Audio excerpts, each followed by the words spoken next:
Thank you very much. I'll give you this brief overview about the project we had in collaboration with the Council of Brighton and Hove and Noise Abatement Society. Just to give you some context, this was part of a broader EU-funded project called Sonorus, which was mostly research-oriented, but within the context of the network, we also had a number of case studies just to test the research hypothesis.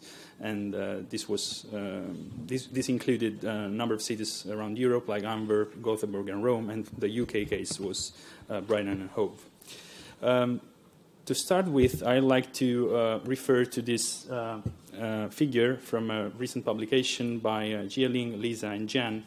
And this provides a very useful framework to map the soundscape design process within a broader design scheme. And for each stage of the planning intervention, they identify different objectives, stakeholders, possible engaging methods, and desirable outcomes for the process. For the Valley Gardens scheme, to be honest, we only managed to cover the first two stages, and that's because the project got delayed for a number of political and financial reasons, and it went beyond the lifetime of the project, of the research project.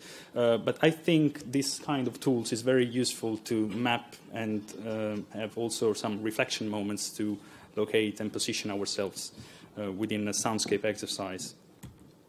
So the Valley Gardens test site from Google looks like a very nice green areas. If you take a closer look, you realize it's not as attractive as one would expect. Lot of influence from the surrounding traffic noise and traffic flows, main point of entry and exit from the city, and also relatively bad statistics in terms of antisocial behavior. So what we did to start with was characterizing the soundscape of the area before any intervention was made, just to have a reference, a baseline, to hopefully benchmark the intervention outcomes in the future. This included, of course, sound level measurements and binaural recordings, and a sound walk with the questionnaire which covered a number of items. This was already 4 or 5 years ago, but I think we would more or less comply with the current technical specifications. So a number of items about overall quality of the sound environment, perceptual attributes that were mentioned also before, and sound sources dominance, so perceived sound sources. In terms of general results, you see here that the sound walk included 8 locations within the design area, and with the blue bars, you see the sound pressure levels, and with the red lines, you see the subjective assessments. So you can clearly see that there is a mismatch in some sites, and you see that where levels are lower, the perceptual assessment is much more favorable. So the site does have a problem of noise in a way. When you look at the items for the sound sources and the perceived dominance of sound sources, that's the same situation. You see that traffic noise, the blue bars, are dominating mostly in all sites. And if we refer to the perceptual outcomes, we could also plot those in a systematic way within the circumplex model proposed by Swedish researchers. And you have the 2 dimensions of pleasantness and eventfulness, and again, each line represents a different side of the sound walk, and you can see clearly that most of the sites are lying within the negative area of this model, so annoyance and unpleasantness, while two sides of the sound walk are popping up, and they are perceived as more pleasant, and they are related to the calmness and tranquility region of this perceptual model. Another way of visualizing this could be just, so these lines represent, this series represent average scores of the data from the perceptual, the 20 participants that attended the sound walk. Another way of representing this could be through actual maps. And while this is not an accurate representation of the actual sounds or sound levels, because this is just a spatial interpolation. There is no reference to the actual physics of sound propagation.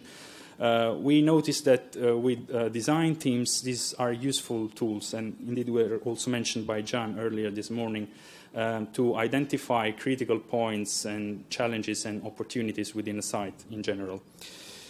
Coming to the actual proposed interventions, basically they refer to three key area proposed change. First thing was about changing the layout of the streets, simplifying roundabouts layout, move all private traffic to east and all bus to west. Another area of significant change was increasing the walking path network within the Valley Garden site, and then significantly changing the green areas patterns and the water features of the site. So we did our homework, had some focus groups with stakeholders, local action teams. We met city council officers. We met the design team, architects, planners, noise consultants, and also had some workshop with acousticians. And we came up with a couple of ideas I'm going to present, but not just ideas, great ideas. So first great idea, according to the Soundscape research group, was a masking approach for traffic noise. So we thought we would be using for the footpath of the parks some gravel. We recorded the sound, the walking sound, the footsteps, and we showed that we could easily mask a general background noise dominated by traffic. And this, in our view, this had a number of advantages because it would not be relying on electroacoustic systems, and people would be generating sound, so it was quite a passive solution. But of course this solution was dismissed by design team for a number of reasons. First of all, it would not be complying with accessibility requirements, it was very demanding in terms of maintenance, and it was seen as a limitation for multifunctional use of the space. So another great idea this time, according to the design team, was about changing the traffic layout, as we said. But we placed a number of receivers across the area and simulated the scenarios proposed by the design team. And you see that the reduction on average in terms of noise levels is quite limited. And also moving the traffic east would be more beneficial in some situations, but not very effective in others. We actually also simulated a broader range of solutions, which included, for example, no reflection from buildings, but this was possible in theory, not in practice. Limit the velocity to 20 miles per hour, relatively easy to implement, but negligible effect. Putting absorbent barriers around the green areas, but this was very perceived as very, very bad from the landscape point of view. And then, of course, remove all heavy traffic and buses from the network, which is not positive if you consider the broader picture, and it's just about moving the problem somewhere else. When you map this with the actual tools, you realize from the spatial distribution of the levels that actually some exposure is moving around the area, but it's not actually reduced. So what we did was basically testing noise mapping tools, but with positive sounds, to according to the design, and testing the water features and the bird song according to the new layout of the trees, and see where this kind of positive sounds would be more likely to be audible. And this would have allowed small changes to the design by just relocating benches and slightly adjusting the layout of the paths.